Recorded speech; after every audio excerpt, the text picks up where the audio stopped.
my word toodaloo, but hey, no, that's besides the point. My auntie used to say that all the time. Toodaloo. It is what it is. Definition? Huh? Kick rocks. Oh. You can hunt, you can hear. That is true. I'm back. I'm back. Bottom of the pack. Welcome to the No Perfect Queen Show, where shit might get diabolical, but that's okay. I'm here with somebody who is a comedic talent to the utmost, okay? He is sharp-witted, he's fearless. His delivery of that kind has made him one of the most memorable comedic voices from our city, the great city of Houston, Texas. Without further ado, help me welcome Ben Jackson. Oh, thank you. That was a wonderful intro. It was? Oh, yeah. I tried my best. That was a good one. Thank I like you. that. You did? That. Yeah. Thank you. That was a little few notes, a little improv on the spot. I see. You see? Yeah. Thank you. Clack it. Okay, so before we get started, we're going to take a toast. Okay. Okay, so what are we going to toast to? Since you're my guest. We're going to toast to peace, blessings, and future bearings. Oh, I like that. Peace, blessings, and future bearings. Mm-hmm. Cheers.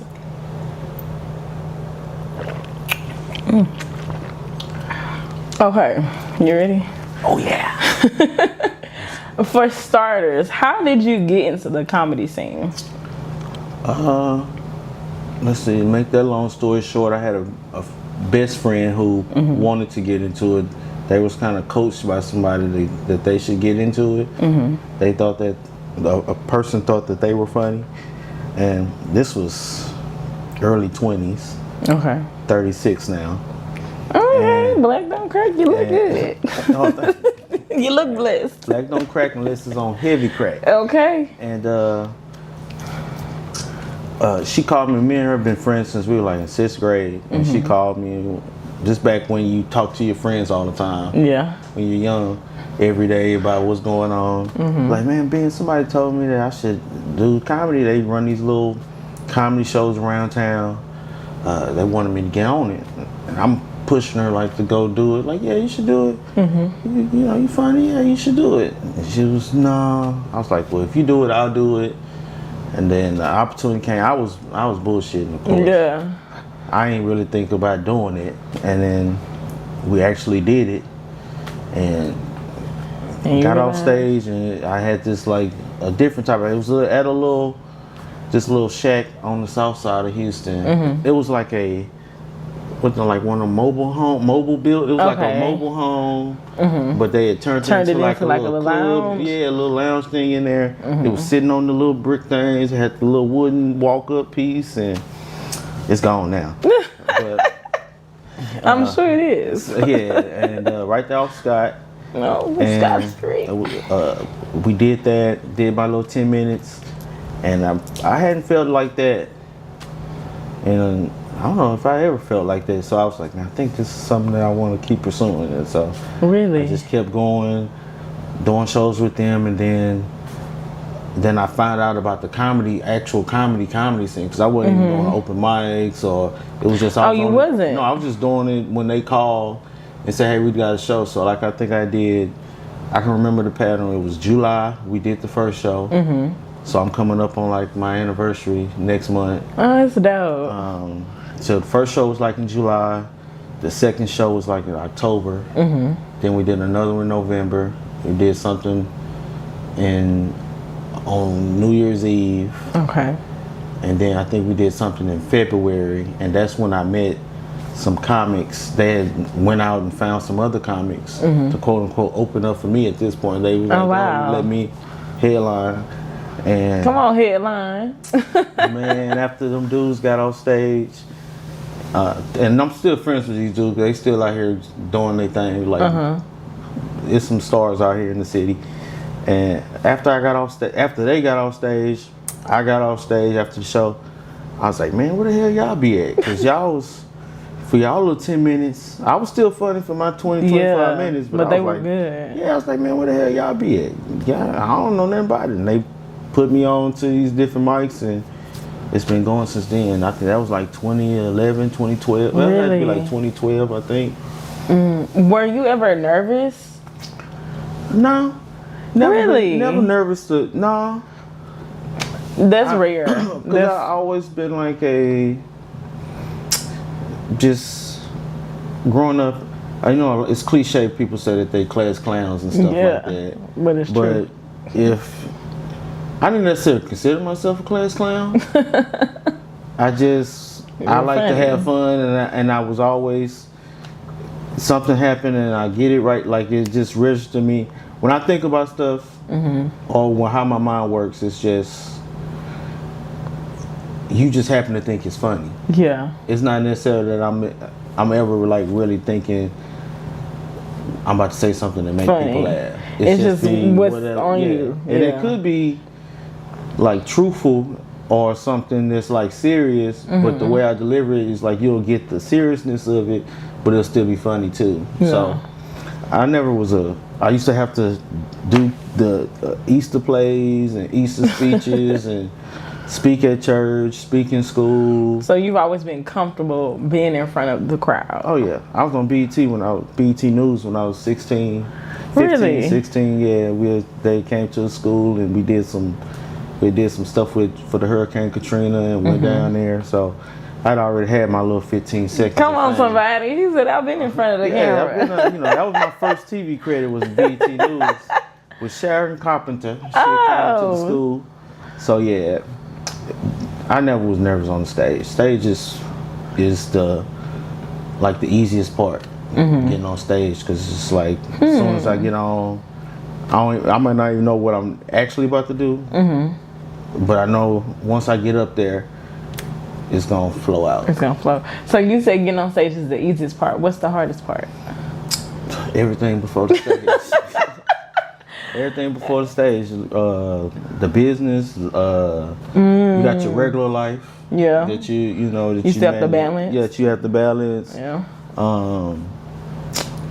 Just the business. The business part. Like that come with everything. I think that every it's just like an NBA player or a football player. They say, man, it's easy to do it on the field. Yeah, because that's what you do. That's what they do. That's what I'm supposed to be doing. That's why people are seeing me. But you got the contracts and dealing with the fans or dealing with the owners and all that kind of stuff. That can be kind of like a pain. Yeah, like I'm not I became like an old man over time. Like even in my young days, like social media, certain stuff. Like I'm not as in tune as you would think. As you used to be? No. Or ever? Really? Why is that though? I don't know. Some stuff just be like, this shit's silly. It's like mundane, it's just a bunch of silly. It don't count. Yeah, it's just a bunch of silly stuff. We're living in a simulation. We are. I think the world ended in 2000 when everybody was tripping about the Y2K. They just.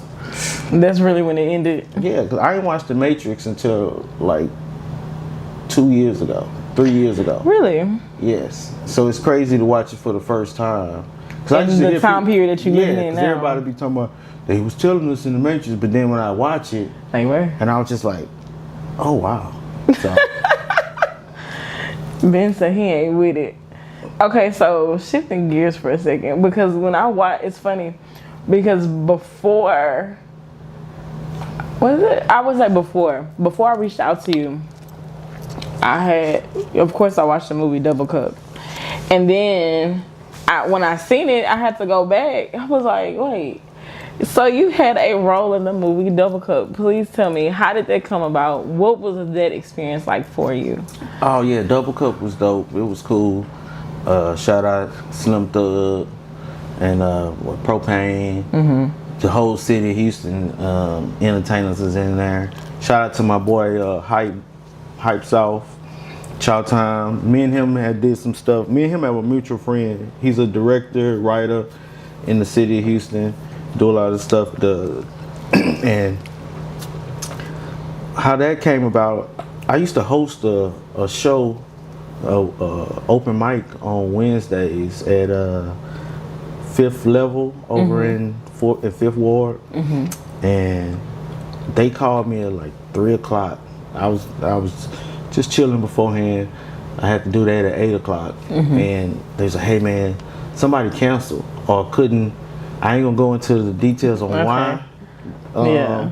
It was alleged that the person canceled or who it was, but it was some background stuff where the person pulled out allegedly, and allegedly, because of certain people being in there, you know, some Houston beef and stuff like that. So rap stuff that I ain't got nothing to do with.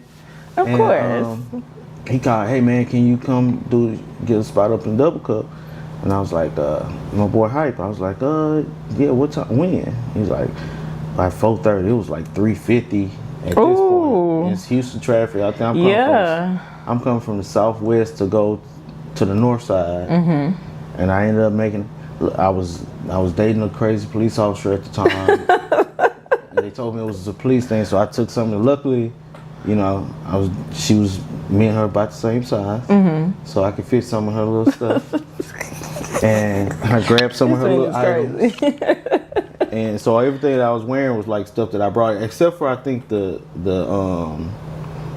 actual shirt. Yeah, because like it said security or something, didn't it? Yeah, well, the shirt had just like a police shirt that they had for props. And then I brought the police hat. That was an official police hat. Had the little, whatever that was. It wasn't a bulletproof. I could have got shot up. And I came in, I ain't had no lines. They just was like, this is what the scene is. And all the guys out there, the rap, you know, Slim, Profane, they was out there watching it. And they was like, man, okay, action. And all them lines I came up with. On the spot. Yeah. That's a talent though. Yeah. Not many people can. Lines, it wasn't, but you gotta think, right? Most people have a hard time having a conversation with a person face to face. A lot of it is this.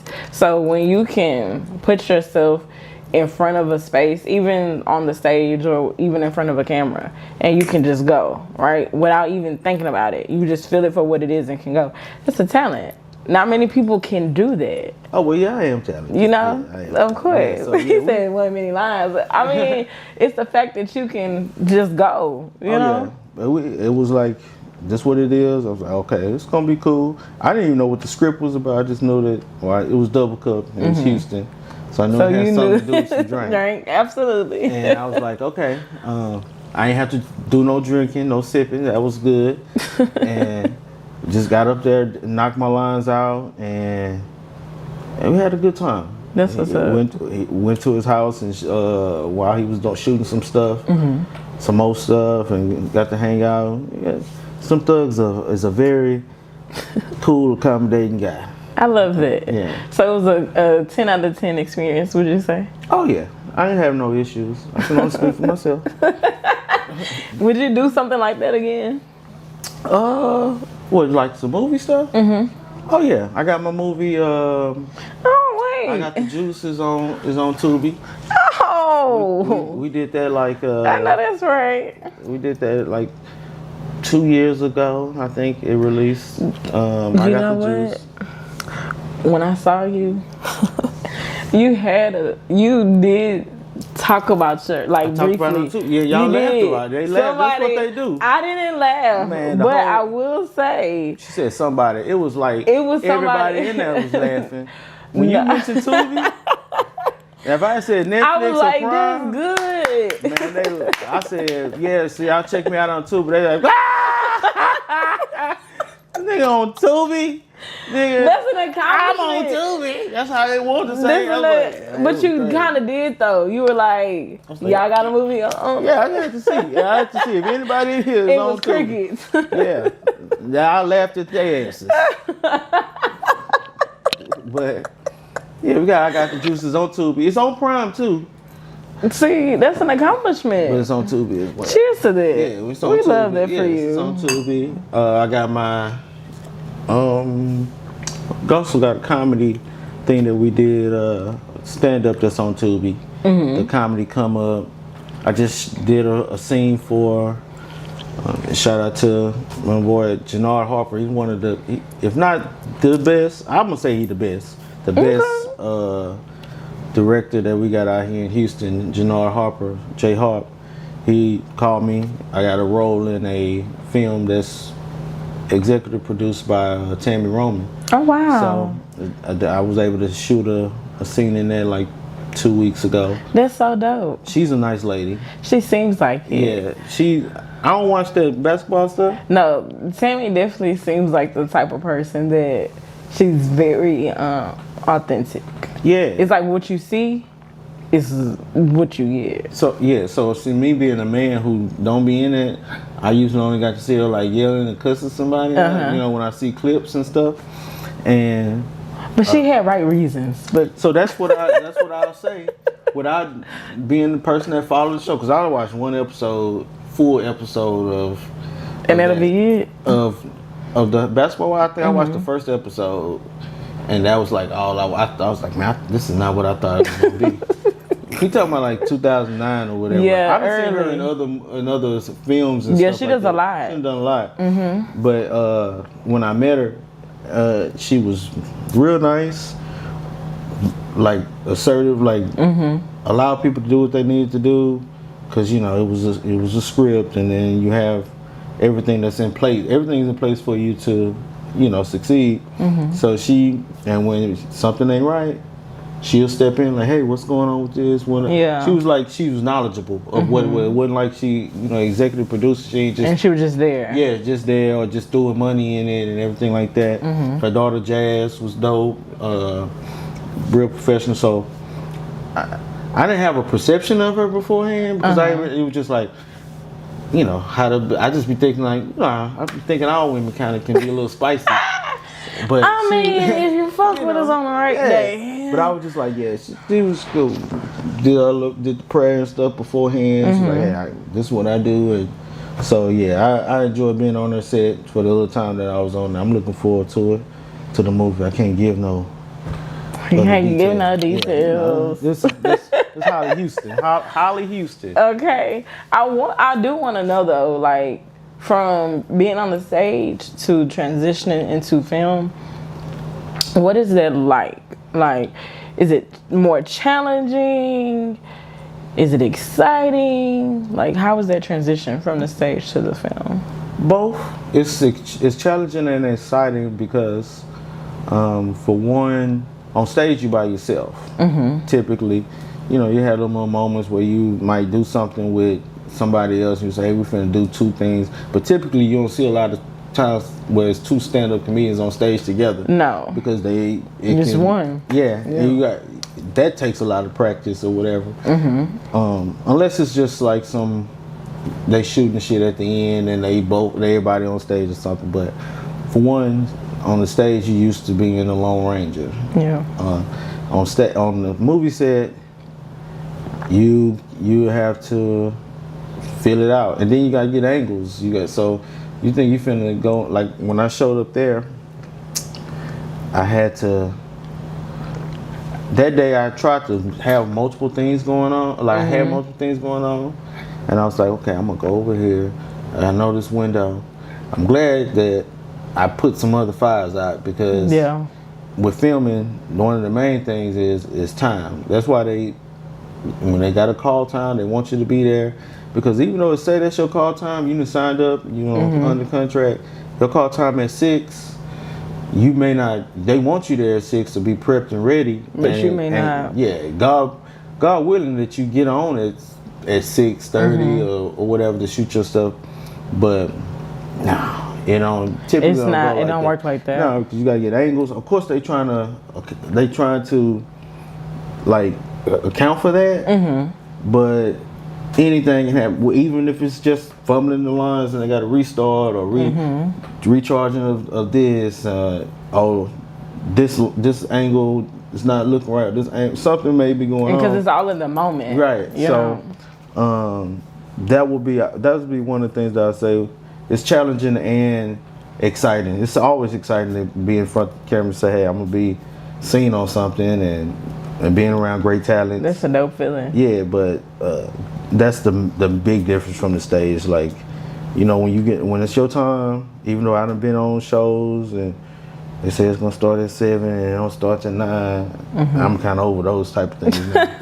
But I done did that. Be like, man, we just waiting on a few more people to file in. It's like ain't nobody else coming, bro. Can we start, ain't nobody else please? coming, bro. But yeah, that'll be it. The timing, it's the timing is probably The timing and working with other people. And you have to, like when you're working by yourself, and it doesn't matter what you do. You ain't worried about nobody following. You better be able to follow what I got going on if you come behind me. Absolutely. But with that, you gotta, even with a lot of times when on comedy roles, they allow us to improvise and add. If you try to, it'd be funny when we do comedy. We be trying to be thespians and professional thespians. We done learned the script. Yeah. Like Jackson X too, and then be like, yeah, that was good, but I need you to. Can you give me a little bit? A little more of you. Yeah, you know, put that. I need. Yeah, go. Yeah. And you be like, oh, that's what you want. All right. Okay. All right. Be careful what you ask for. All right, the draws is off. And that's what you want. But that's probably like you have to accommodate for whoever you're in the scene with. Like you have to. If you go up here all the way, make sure that they, like, you're not stepping on their lines. You're not. That you're veering within off the from- realms of it. Yeah. So that's probably the biggest difference. Okay, so looking back over the things that you've done thus far, what has been a highlighted experience for you? Like something that when you think, you're like, damn, I can't believe I did that. Everything, like, of course, when You got some things under your belt, sir. I tell people all the time, like, when it came to like doing comedy, I remember people used to always ask me like, so what you want to do? Like back when I first started, it was, what would they used to say? Comedy View was kind of already done, but I think it had came back. But it was like they would say, what you want to be on, like the Comedy View, or like what's your goal? What's your goal? Yeah, and honestly, I didn't really have like no specific type goal outside of, man, I just want to do it. I want to be like, I want this to be what I do. And full time. Yeah, and then I want to. I know it comes with that. Traveling comes with that. So you're seeing different places, meeting different people. Like, so I just want to do it. And I say that to say, like, you don't know you take the road, you don't know where you're going to go in the road. You just kind of just riding the road.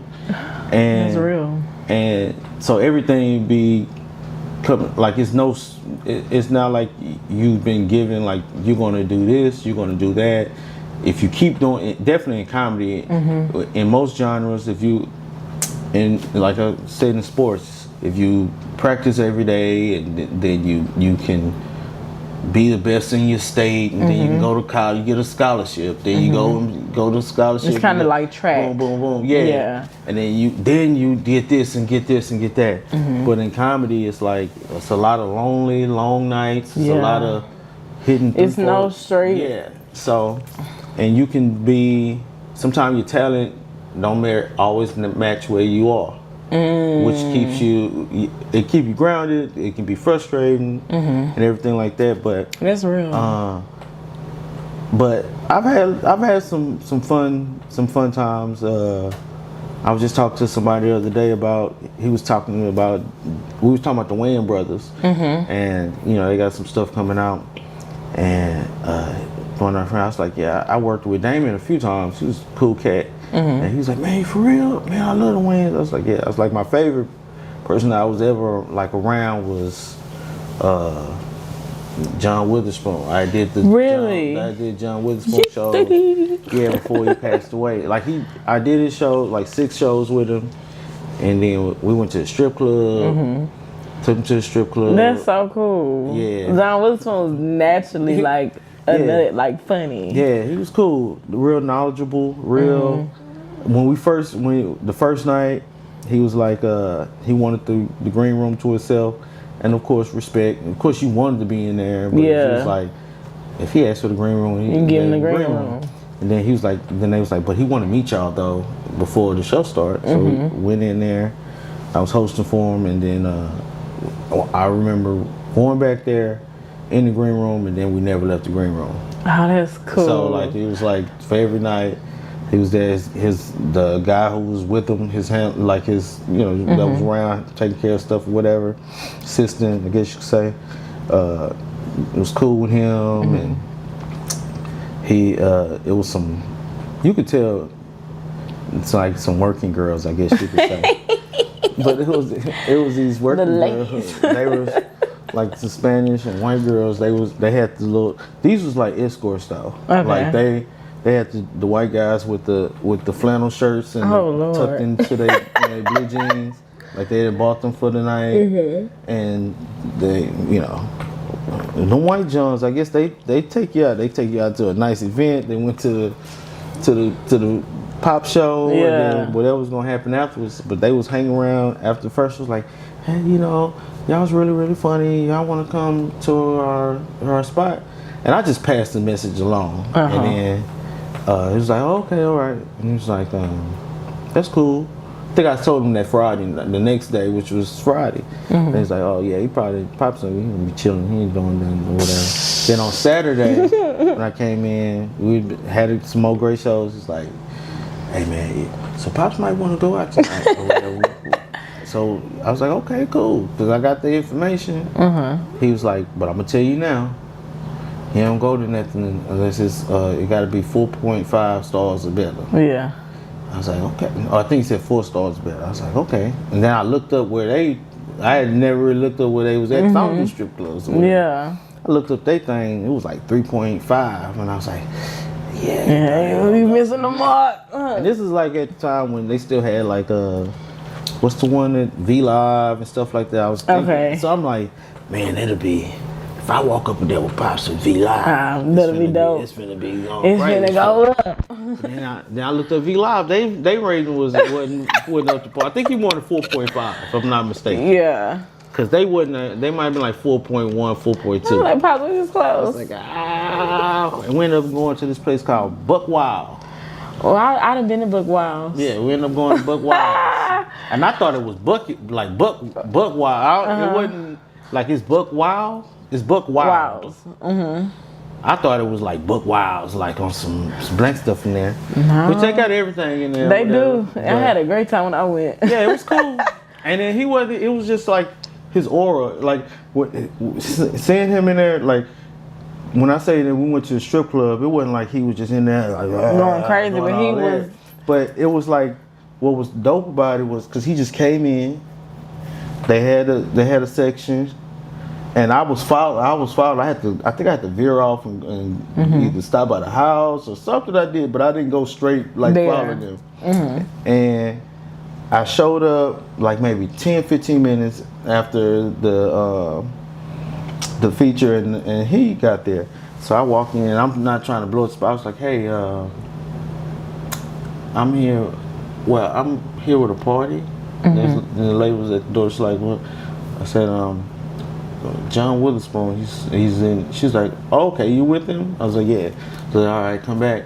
They had them in this big table, like in this little section there, and people were like, oh my God, it's John Witherspoon, like oh, Pops or whatever. And he's sitting there, and he just wanted some wine. They had to go, it's a strip club, so they had to go find some wine. Yeah. So they brought out the wine, and it was like it felt like they took a break of stripping.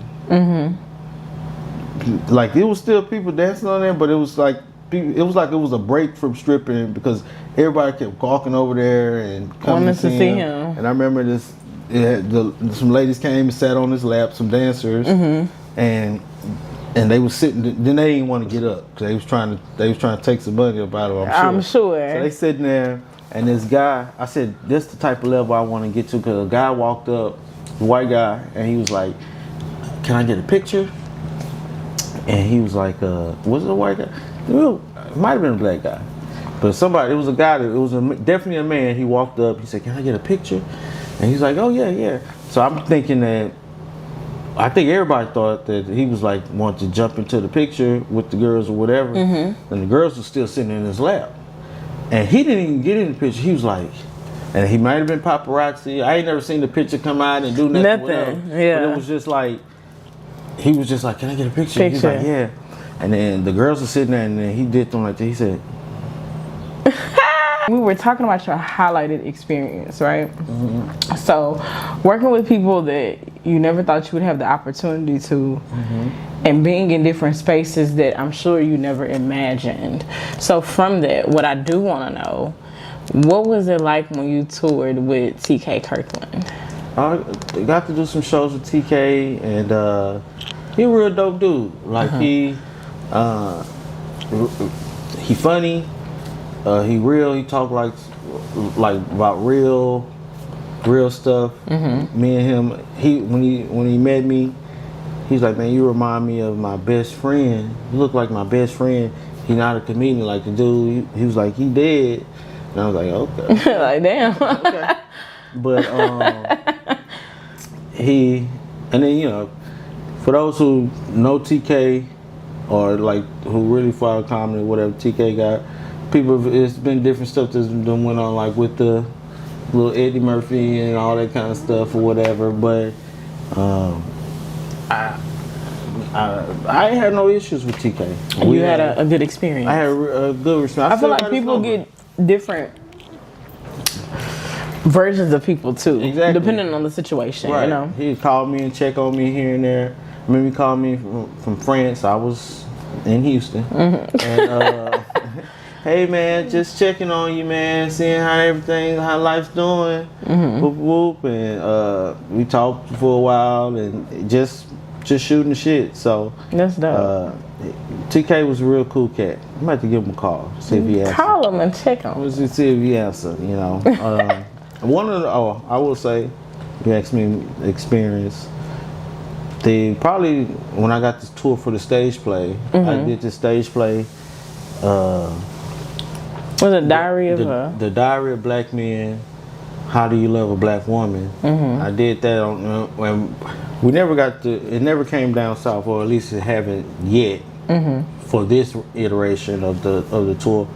But it's been around since '83. Okay. It's like the longest running and highest grossing black stage play in American history. Oh. Yeah, You better pop it. We had some. The original cast that we was casted with, we had Carl Anthony Payne, Cole from Martin in there, and he's been in it before. Tommy was in it. It had Clifton Powell in it. Oh, you work with some legends. Yeah, and you'd have been in the mix. So we was excited about that. Then we had some janky promoter stuff happen. We was out there in Chicago. We were supposed to do opening night at the Chicago Theater, and that was dope because they had our picture on the Madison Square Garden website. Oh, that's Madison cool. Square Garden owns majority of the theaters and the big theaters in America. So I was like, I said, I know the show didn't happen at the Chicago Theater, but I made sure I saved that. I still got that picture of my face on Madison Square Garden. Absolutely. And, website. But after when we was in Chicago, we got to meet Jesse Jackson. The guy was like, "Hey man, the Reverend wanted to meet y'all." Cause we was rehearsing at the church, and me and my guy J. Ken and Rambo, we was coming from Texas, was cast in it, and we was in Chicago, so we know the address where they sent. We just had the address and put it in. We know who we was going to see. He just kept saying the Reverend want to meet y'all.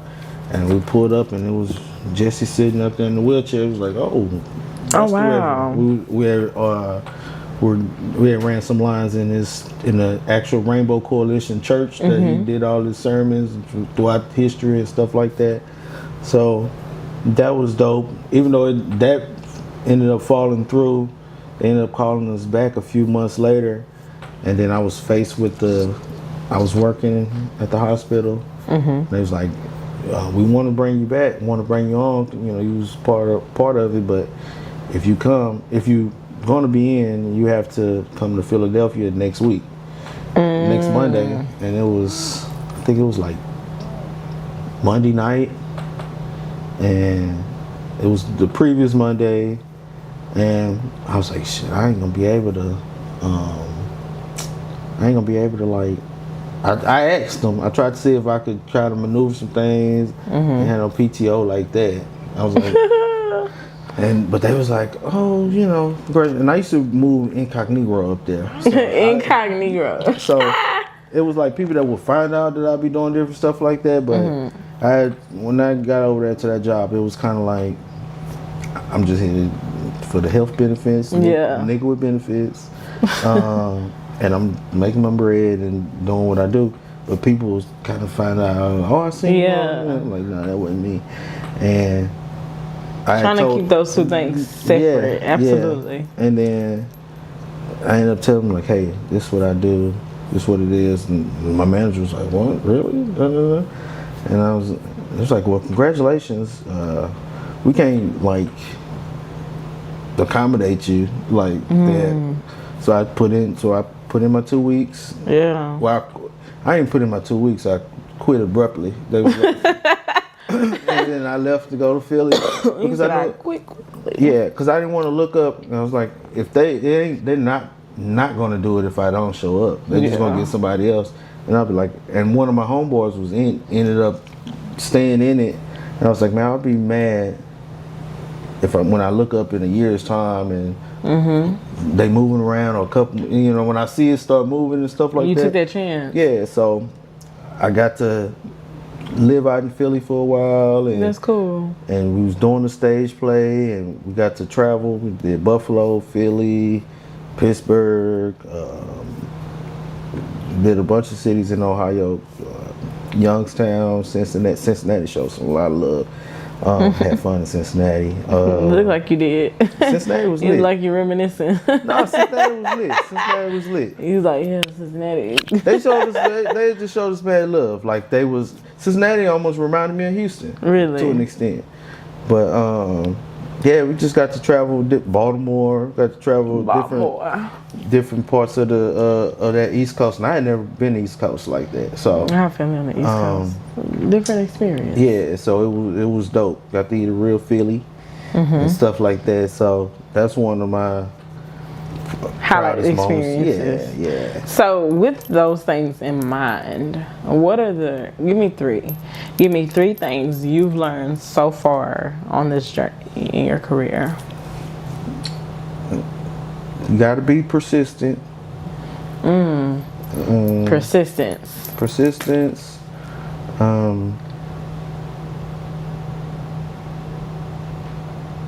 You have to do your best to stay original. Okay. Because there'll be so many different things that try to. It might be people trying to tell you to do it like that, and it's okay to take advice and different things like that.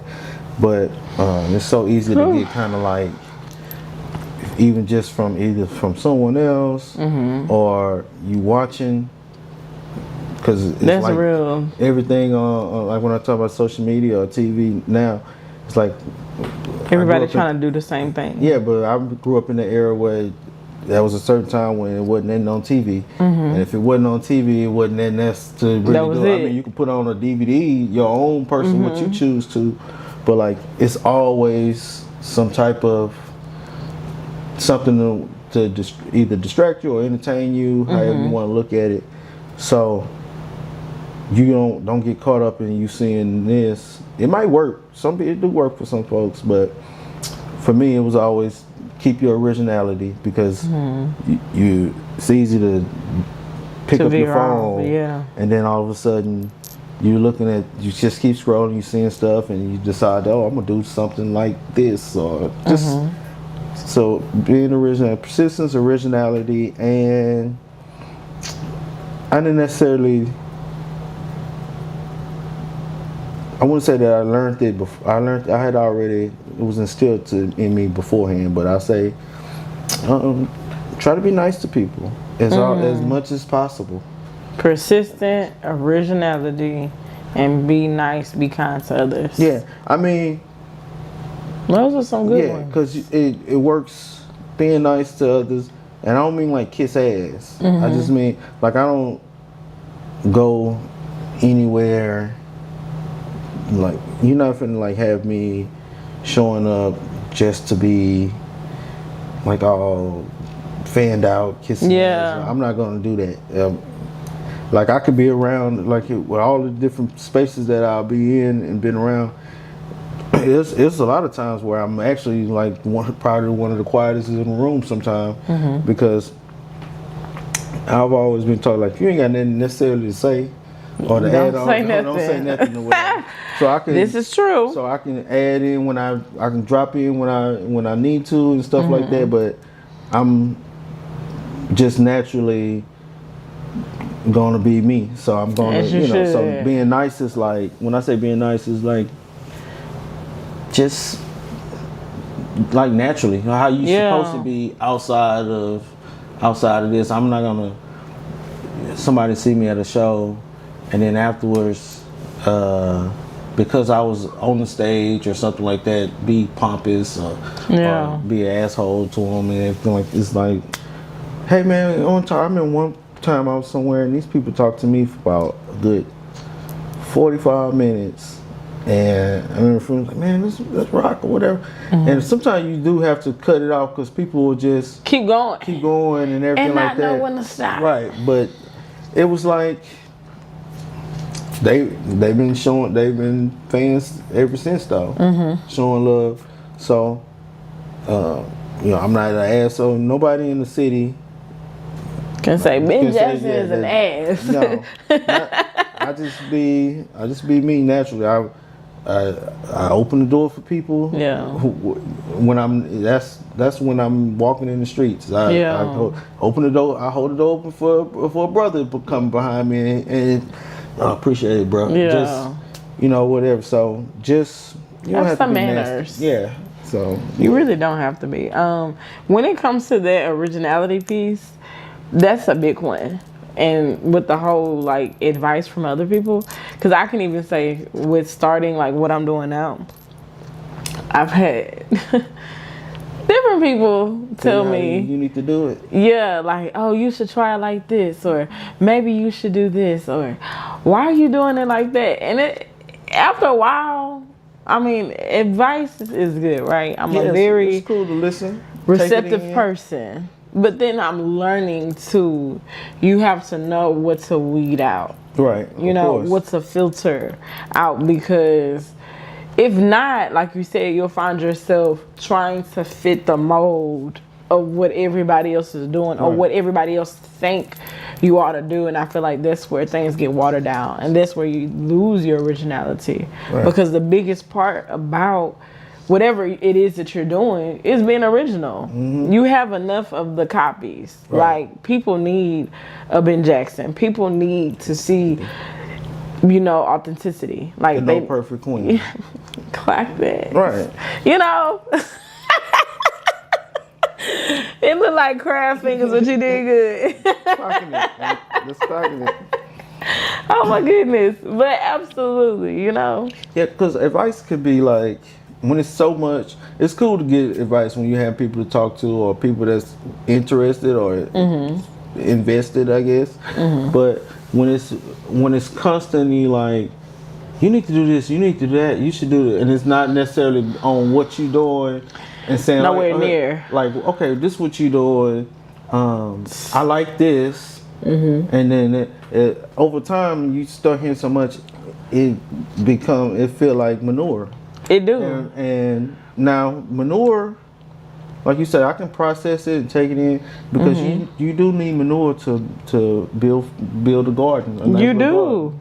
But let me be the gardener to pick out the seeds for the so you gotta come on analogy. I love a good analogy. You gotta be able to like, pull it out. Hear it all. Yeah, I can hear it all, and then when I don't, like negative. You can kind of feel like the negative where it's coming from when you hear, like I say, when it's constantly like, you should do this. I'm like, well, have you watched my stuff? Have you seen this? Have you actually, do you have any, the criticism? Is this constructive, or are you actually? Yeah, or you just pulling it out your ass. You just saying like, oh, you should do this. You're not even saying like, okay, this is good. I like what you do with this. From a highlight, from actually you watching and paying attention. Right. So, is there anything that I did that I can build off of? Or I just need to scrap all this shit. So, yeah, I've definitely experienced that. That happens a lot, and that's why I say you got to be original. And then sometimes, like definitely in comedy, you have people that be like, "Oh man, I be wanting to be a comic. People be telling me I'm funny and everything." And nowadays, I just say, "Oh well go do it." Yeah. Just why are you talking about it? it? Just go ahead, go do it. Go do it. But you can't come in and expect it to be. I don't know. People have a false sense of reality sometimes. It's like, all the time. yeah, it's like, okay, absolutely. I'm like, well, do you want to?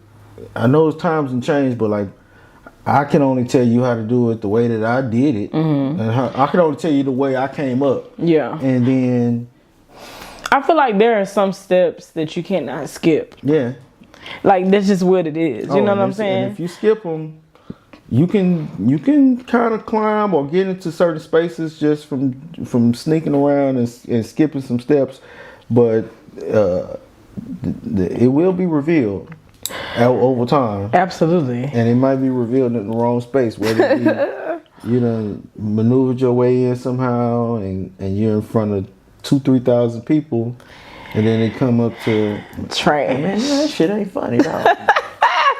Trash. I do want to know though, like, when it comes to comedians maybe having like a dry crowd, right? What would you say is a good way to process and handle that?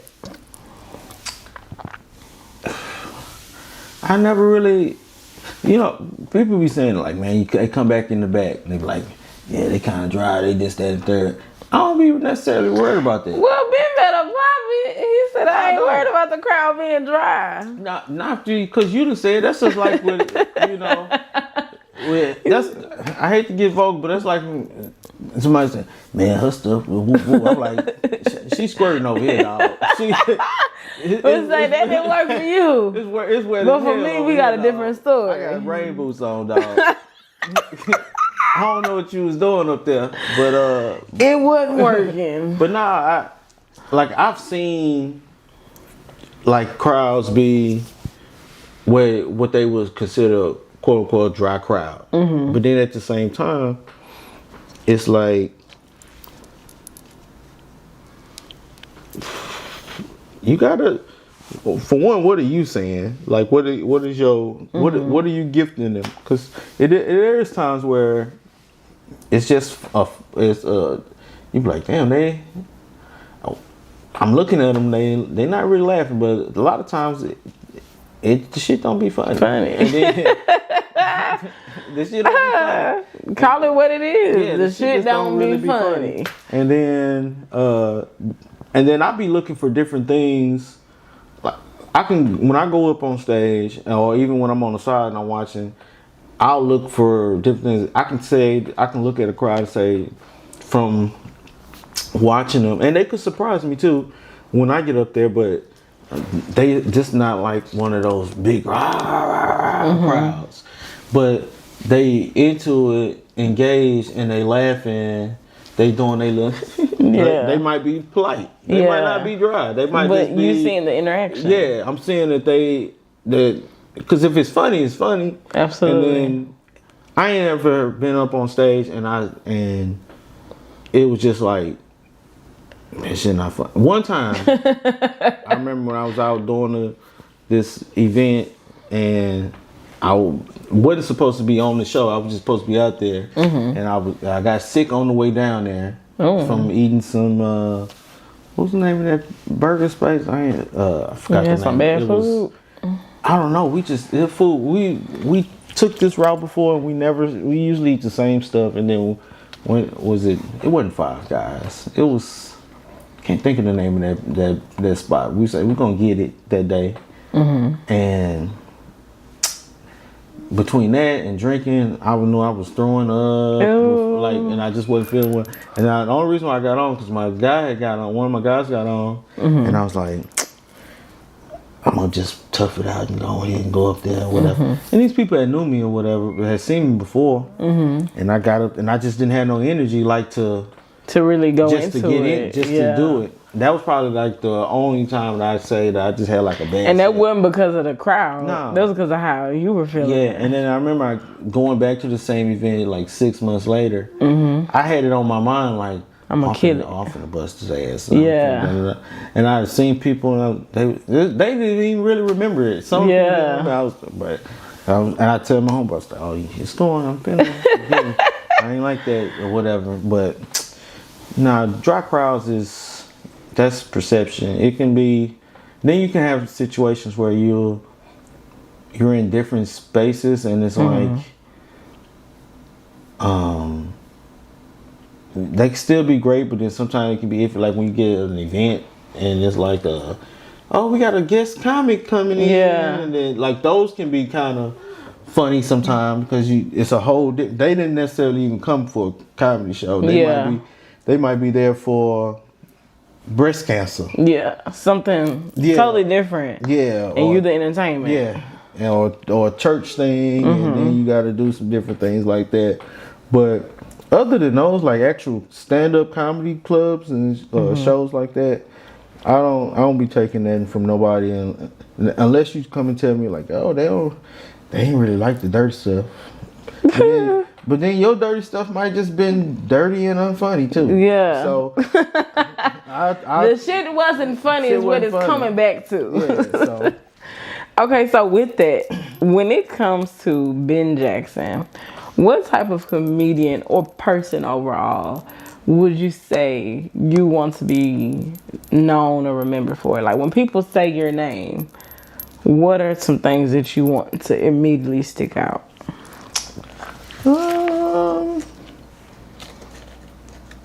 That's a good one, huh? Yeah, make you think.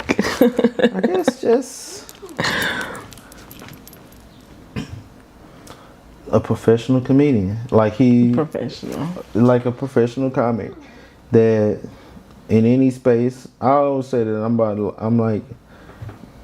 like a Morris test. I'm 99.9% of the time I'm gonna be funny on the show. Yeah. So I like no that. one even cares about that 0.00001 because it may not. It doesn't. It's still. The fact is, you're the daddy. So I'm just. They know. I want people to know or to always remember that. Man, every time I seen him, he got up there and did his thing. No matter what was going on, how many people was in there, He performed, and that's it. I'm all about doing my job. Okay, in regards to doing your job, what or who is your inspiration? Like when you are traveling, when you get on that stage, when you're having to make the sacrifices that comes with the career, what keeps you going? Like what is that inspiration? The inspiration probably would be the child support court. Gotta keep going. Oh my gosh, you know what? Gotta keep going. The pause that he took, I'm thinking it's gonna be something like really they deep. Real, man. Real. Oh, they're very real. They're real. I've heard the horror stories. Yeah. But the way that she was looking, I'm thinking like he's gonna say something very like sentimental. It was sentimental. This man said the child support. Yeah. The Attorney General, the Texas Attorney General. That's his inspiration. Hey, that is very real though. Thank you for that very honest answer. Yes. Oh my gosh, that's the first. They had me working till I'm 85. God bless the children, okay? So, with that, since starting your career, who would you say is your biggest supporter? Or what group has been one of your main supporters? Of course, my mama. We love mamas. Of course, my mama. Come on, mama. Yeah, my mom came to my first show. At the little at the little shack. Yeah.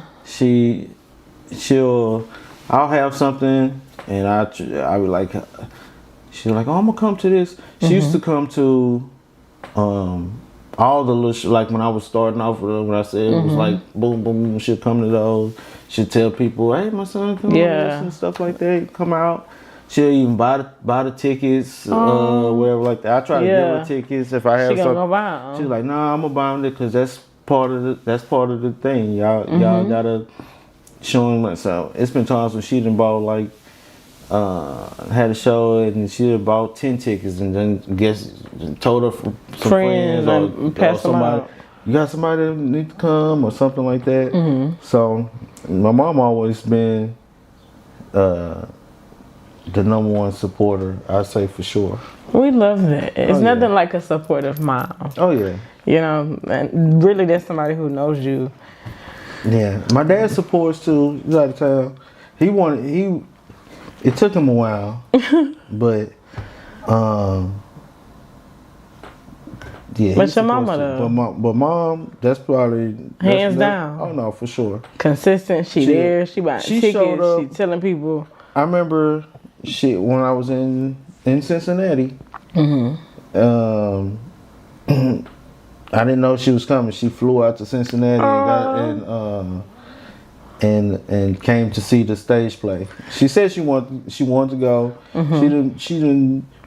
When I did a show in Detroit, we did a show at the Comedy Club in Detroit, and she wanted to. She's like, I ain't never been to Detroit, so. If I got to show someone that she ain't never been, she went. I remember she flew out to San Diego when we did San Diego. She ain't gonna be up on me like that when we there. Yeah. Like she gonna do. She'll go and do her thing. Yeah. And still come and see you. Right, but she might say, "Oh, I want to make sure we go eat somewhere or something like that." But if it's like a place that she ain't ever been, it's like a double whammy. She looking at it. A vacation. Go somewhere and I get to see my son doing this thing at this place. That's so dope. So the Cincinnati one, I knew she was coming to San Diego. I knew she was coming to Detroit. But the San Diego one was pretty cool because she was like, I'm out here. And I was like, what? Of course, I was in Cincinnati? Yeah, of course she's going to be late. Yeah. And hey, now don't do that.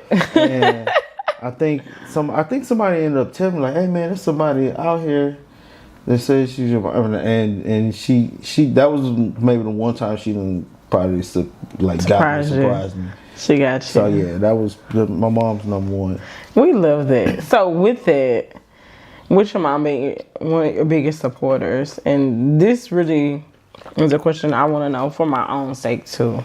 How important is it to have the right people in your circle when you're trying to accomplish your goals and your dreams? Oh, it's extremely important, of course. And I know a lot of people say that, but I just give my reasons. Is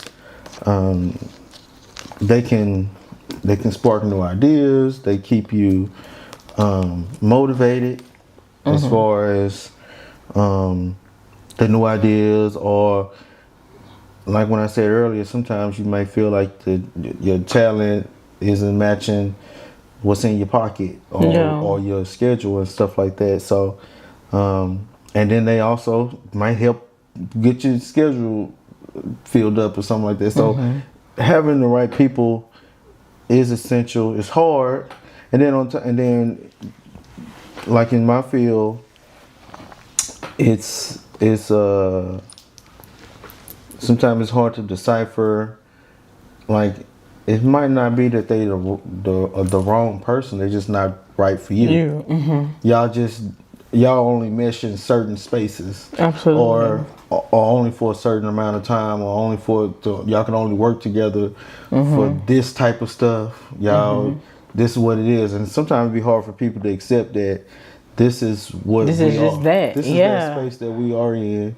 This is where we work best in. You try to, what they say, fit a square into a circle in a square. And you can't. Yeah, so. That's a big one. Acceptance. Yeah, so. Accepting people for who they are and where it works and where it doesn't. Because I don't really have a whole lot of bad experiences per se that I can say. Like, I don't have grudges with people. You also seem like a person that stays to themselves too.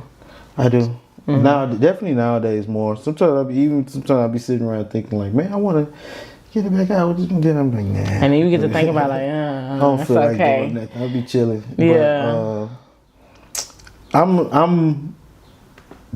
I can be the life of the party, and then I can probably more so back when I had them locks in my hair and I was younger. That was different, but now it's kind of like I can make my presence felt when I'm there, and then when I'm gone, I'm gone. Yeah. Like I can. Sometimes I may miss out on some things or whatever, but then I'm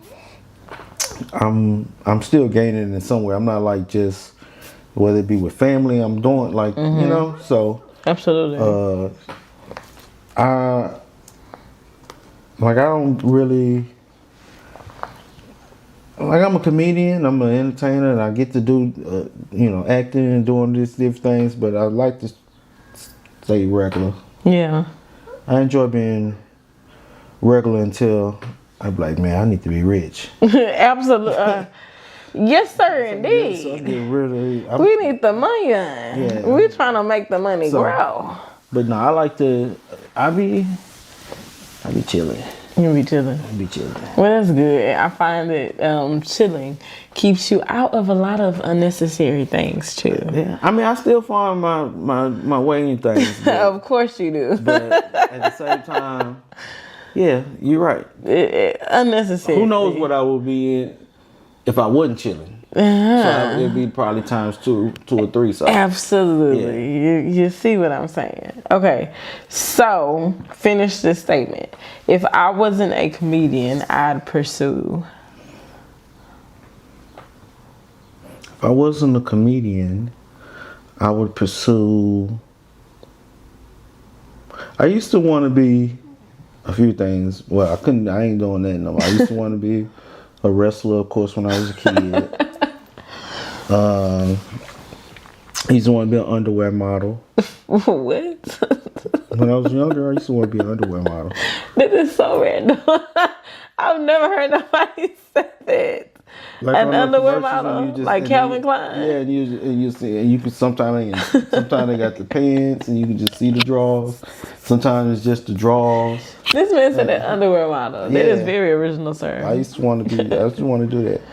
I'm like, that's that's me. But underwear model is crazy work. I don't know what I would be doing if I wasn't doing stand-up comedy. I'm pretty. What I will say is, whatever I do, I not like, I ain't gonna say that I'm great at it. No, I would all the time. Like just with it, like, but I can be pretty good at everything that I do. Like, and then I've put more effort into stand-up comedy than I've done other things. So like, even with like when I was working in the hospital, I worked in mental health for like 14 years. So like the highest of the, like, the most acute type situations. Like, I remember one time I was doing this show. No, not doing the show. I was at work, and I had a show later on at the Improv. And but I'm working before. You gotta do what you gotta do. Work. Absolutely. Get off and go do whatever. And this dude, he was in crisis, and then he we trying to help him. Just then he said. He looked at me and said, "Man, you don't know who the fuck I am." And I want to say, "You don't know who the fuck I am." Thanks. I got shit to do after this. Okay. There's people waiting on me. I ain't got time for you right now doing this. People waiting on me. But I done got awards from being, for doing my job up there, like Absolutely. being awarded for that, and so. It's just like going back to when I said doing my job. Like, people always, I'll be up there working, and it was people that didn't know what I was doing, and know this and third, and be surprised when they find out. Like, they're like, "Oh, you was funny." That's what you do. Yeah, when people say something like, I've had people say, "Man, you should be a comedian," and I'm like, "Nah," and just keep on moving. Keep on going. Yeah, so, Absolutely. I don't know. Probably I would say I would probably be doing, even though I didn't, when I got into mental health and stuff like that, I didn't think that that wasn't something that I thought I would be doing. So if not, I would probably be doing that because nigga gotta have them benefits. That part. And it's a need for it. Yeah, that's a part of keeping the child support people out. Gay on your ass. You getting paid. You got your health benefits already covered. Like you see, you good. These are nice benefits. This man is a nut.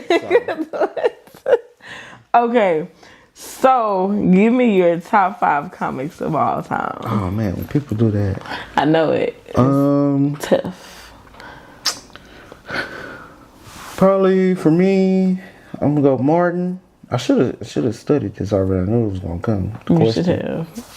Probably Martin. Martin is a great one. Richard Pryor, Eddie Murphy. Classic. 2 more. Martin, Richard Pryor, Eddie Murphy, and in a lot of hot water right now, but I'm gonna say Kevin Hart. Kevin Hart. Okay. And then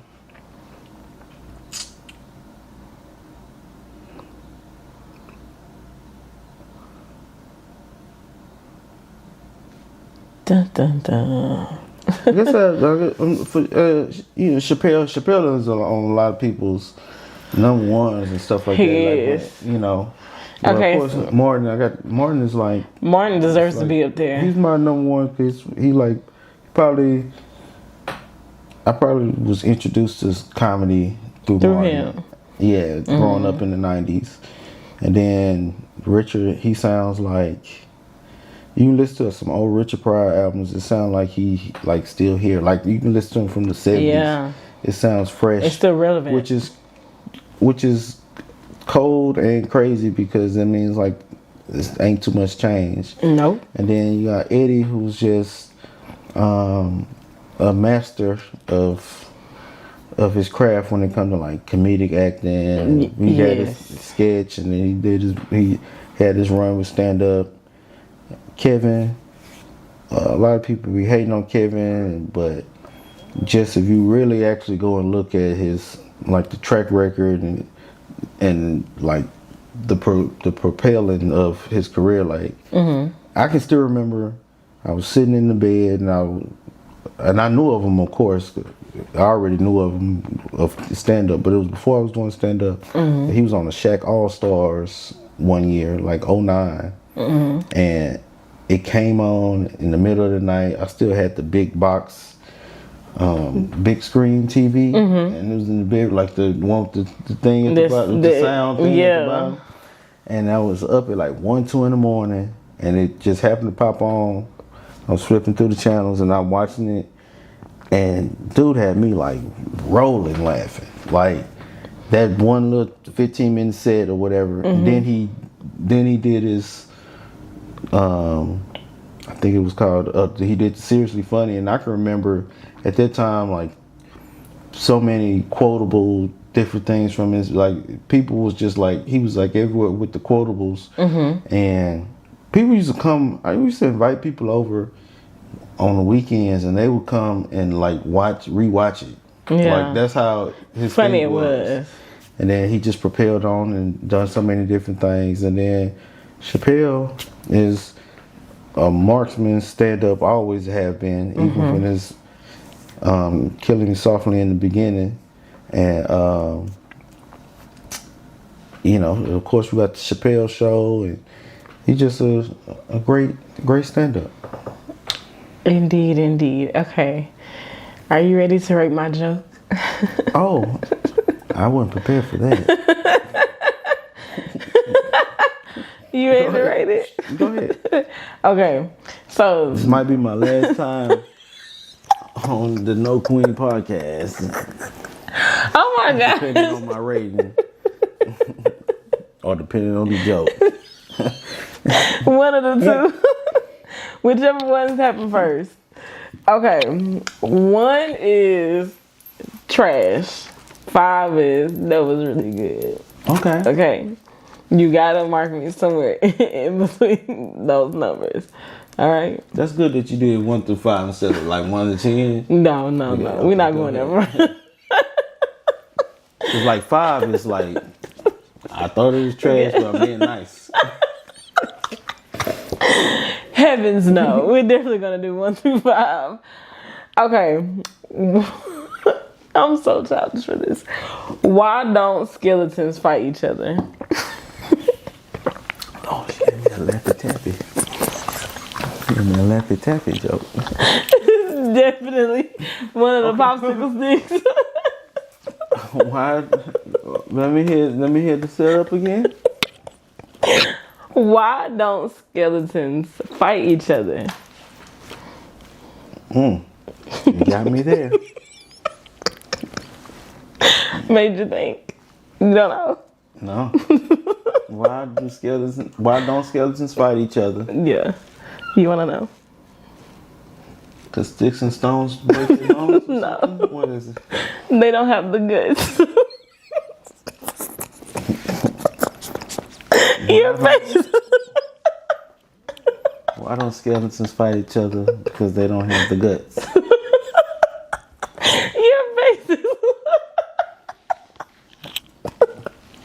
Your face is like gold. Okay, what's my rating? Straight to it. It's a scratch on the neck for me. Straight to it. That was pretty clever though, huh? So it makes sense.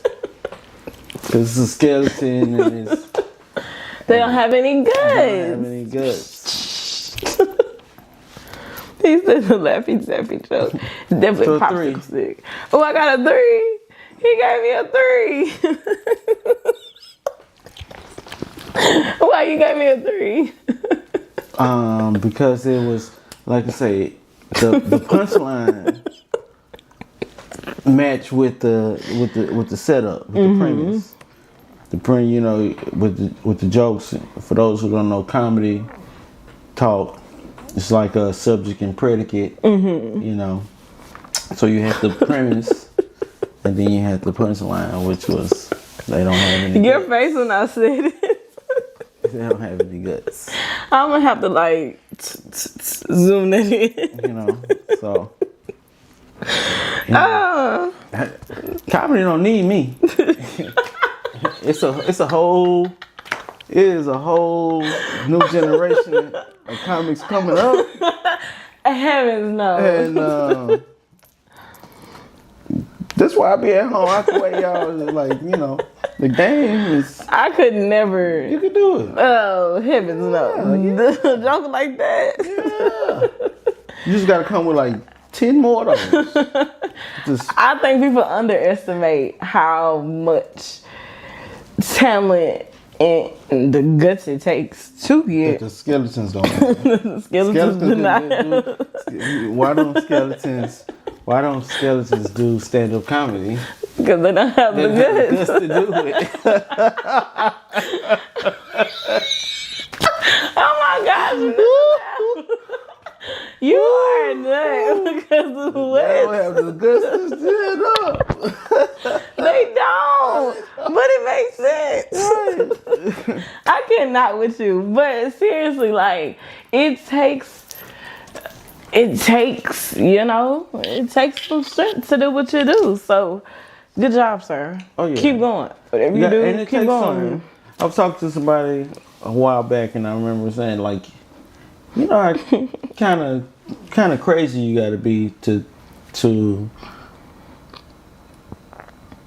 have it in your mind that not only what you're saying, that these people are going to sit up and listen to you for 5, 10, 30 minutes, an hour. You have to have a little bit of a little.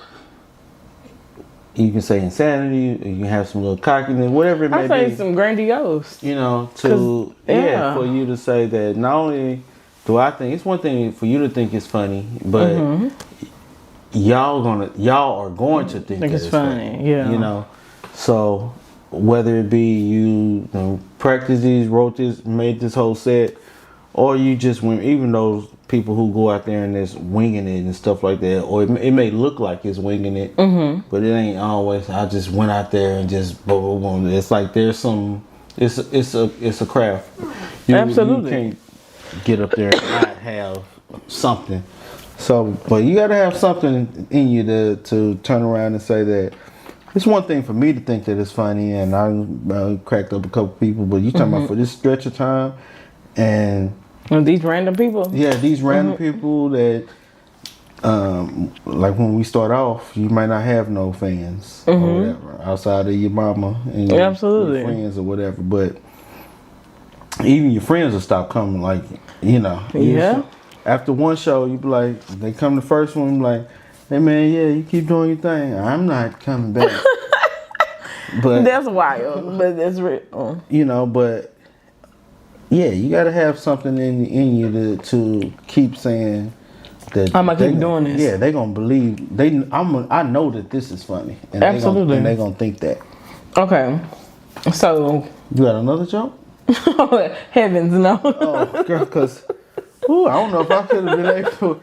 You took me up with that first one. You're so supportive. I love it. I'm gonna have to see when your availability is. Heavens no. I'll be there to support, but the scale's a joke. Give you a hot 3 seconds. Hot, and I do mean short. Yeah. Wave and smile. Okay. Using 3 words, describe yourself.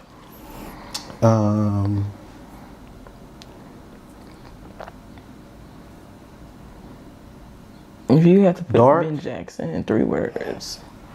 Dark? Okay. That's the first thing they see. And then dark.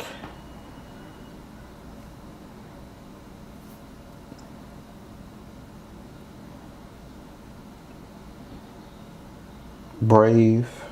Absolutely. Because there's been times when I've done some crazy stuff on stage. Or just said some stuff like, of course. Some wild things. Dark, brave, and brilliant. Oh, I love that. Dark, brave, and brilliant. Why you started with dark first?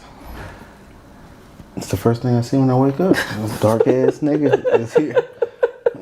I ain't got no lighter. I done slept with the lights off. Like, it ain't no, I ain't been in the sun. Still dark. Oh my gosh, but you need that melanin first. Nothing still wrong with your shade. So dark, brave, and brilliant. Why brave and brilliant? Like I say, brave is because for one, like when I said the idea that you're gonna go up there and do this constantly, and that you're gonna be successful at it with. And a lot of times I don't be necessarily quote unquote previewing jokes to people or even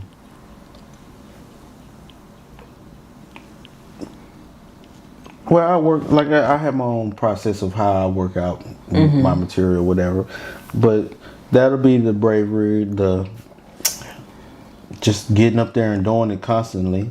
Absolutely. And because, like I said before, I've definitely grown as a comic, but over the years, like I've been different. I've been way more like wilder or more, or energetic and everything like that. But it worked. Yeah. But for that season you were in, it worked. Yeah, but it was always like, that's why Martin was one of my favorites, because one thing I always appreciated about him is he always kind of like left it on the stage. Like as far as like he did whatever he needed to do to get the joke. So that's where the bravery comes in, and I'm just brave as a person. But when you just talking about professionalism, this professional career, dark, brave, and you said brilliant. And brilliant, because I believe I am. Like I may not be on what different levels of when you. I ain't comparing myself to Einstein or anything like that, but I have some jokes that people. A lot of my stuff is only me. Like I don't necessarily have as much. And then anytime I've seen people and they have something that's like mine, or whatever, because we all see the same things. We see a lot of the same things. A lot of us experience a lot of the same things in different ways or whatever. But the way I'm able to put it to where I put it out, it's like my own thing. So I don't necessarily have a lot of situations where there's like this person is like me. Yeah. Like even when I've had people like, oh man, you remind me of a little Kevin Hart or whatever. Or what? It's like, it's because we're black and shit. Yeah. Or whatever. But other than that, like I'm my own. You're your own person. You're your own entity. So, and I have a lot of different things that I'm hoping that I get the opportunity and the energy to actually put into play, that I know that is brilliant. Like I have a few scripts that I've written that like one of my scripts that I wrote, the idea came maybe about 6 years ago, maybe longer than 6 or 7 years ago, but it's a process when writing the script and you got other stuff going on. But I'm very confident in it. Once it gets done, I've actually finished the script. It's 114 pages to start. I'm about to trim it a little bit. But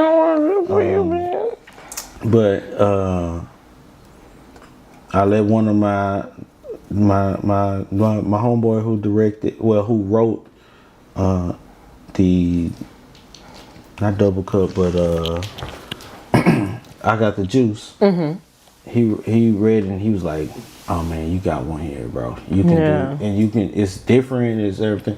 And that was one of the reasons why sometimes you gotta wait until it's your time. And then not necessarily wait, but don't get necessarily tripped out when it's not done when you want it to be. That's a big one. Because you may have some other stuff going. Now you do have to try to decipher. It's hard sometimes to decipher on it.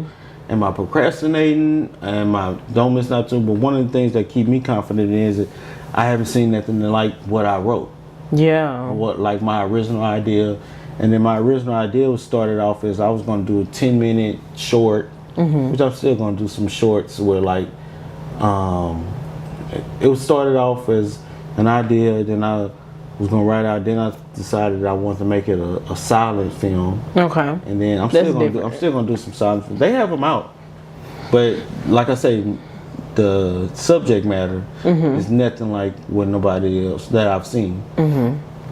So that kept me confident in, even when I would take some time where it was like, all right, you can't procrastinate too long, but ain't nobody got no shit like this that you wrote. So that was reassuring. So once this year gonna be a really good year. I've got into directing. I co-directed some horror series last year. Oh, that's cool. You a man that wears many hats. Yeah, Miss Danielle, she brought me in as her co-director or assistant director. She was like, "Nah, we in this together." But she the lead, and I came on, and then she's allowed me to grow as a director and everything like that. So that's cool. We did some horror series that we're still in the midst of editing. So it's like I know that I got like a lot of stuff that I can do, that I'm good at, that I've learned, and it's gonna be, you don't just fit into one box. So that's where the brilliance come from. And then I love that. Eventually everybody gonna see it. It's people that see it now, and I appreciate those. But that's on me to give it all the way out to the world. Absolutely. I don't blame other folks for not seeing it yet. And sometimes I'm learning, sometimes they're not supposed to. Yeah. Not yet. Not Timing is everything, right. you know? And that's something that a lot of people struggle with because that lack of patience. Nothing that's great happens overnight. Right. You know, even though you have it in you and you see the vision and you know what you want and where it's gonna go or how far it could go, right? The timing is everything. So it's like sometimes it may not be the time for them to see exactly what all that you possess. You know, because you could be a walking powerhouse and you know it. You know what you have. You know your capabilities. You know what you can do. And some people, minds only go so far. Right. So they can only take it in pieces because their mind can't handle the thought of a person that they know or are familiar with really being this full powerhouse. Yeah. Because they don't have it. Yeah. So because I don't have it, I don't know what that looks like. Right. So I can't identify it. The only way I can identify it is once I start tangibly seeing the things that you're doing. Yeah. That's something I've had to learn too. So you have to be okay with people not recognizing it. Right. And like I say, and sometimes it's hard to see it when it's right there in front. And I think all the greats have had that. All the greats in a lot of different genres, from physical to, when I say physical, like sports, to in sports sometimes you just see it. It's people who put stock into somebody just off their size. That's why I say it's different in certain fields, but like the Einsteins or or MLK, or you know, people who to say now I'm gonna like people who create, create. Anybody who done said that they was gonna, for every president who said they was gonna be the president, I'm pretty sure a bunch of people like, you ain't gonna do that, nigga, please. Yeah. And even though probably only one of them was called a nigga, but it's hard to fathom. Yeah. Right there in front of you. And then you see people every day, it's like, I know you in this light. Yeah, this is a different, like, entertainment and doing more than I don't want to say doing more, because every job is important, every field is, like the people who make gas, the people who, even though you might not think about it, but the people who sell you gas at the gas station, everybody got a job to do. Absolutely. So it's I don't want to say it like that, but like. But sometimes it is on the work ethic part, right? Sometimes it is more in the sense of. Well, yeah, you stepping out a whole. Like my day to day is teaching, right? Right. I know what that looks like. Right. I know at this certain time, I got the kids. At this time, it's my planning time. I know at this day. On Wednesdays, we do this exact thing. Right. On Thursdays, is this. That's a step by step. Not saying that it's not important, right? It's not important. Everybody plays a function. Or it's easy or anything like. It's definitely not. It doesn't easy. take away from the difficulty, but what's even more difficult is I know I have to do these things, but I also want to create this and still have the energy to do that. To do this. Absolutely. Right. So in that sense, it is more. Right. Because just about everybody goes to work, pay their bills, do what they're supposed to do, come home, and it's the same thing. But when you're a person who... Nice. I told you I'd be trying to be nice. Yeah, I'm a pop it for you. Not shitting on the everyday. Because it's not shitting on it, but it's being honest about how many people say, oh, I'm good at this. Right. But I'm just going to stay stuck in this one, and I'm not gonna say stuck per se, but I'm going to be comfortable here. Right. Sometimes to really get to where you want to be, you have to be uncomfortable. You gotta be uncomfortable. You have to be comfortable with being uncomfortable. Jinx. You owe me a soda, thanks. No, that ain't how Jinx work. That ain't how Jinx work at all. Damn. That's what we used to say in school, but it still works. That's not how Jinx works. If Jinx, when I jinx you, you can't talk to somebody say your name. That's how we used to do it back then. Oh no, we jinx and say you owe us something. What? Unjinx. Oh, you can't unjinx. You been unjinxed? You cannot unjinx. It's too late. So, toodle the loo. I'll take a Sprite. Toodle. I'm back. I'm back.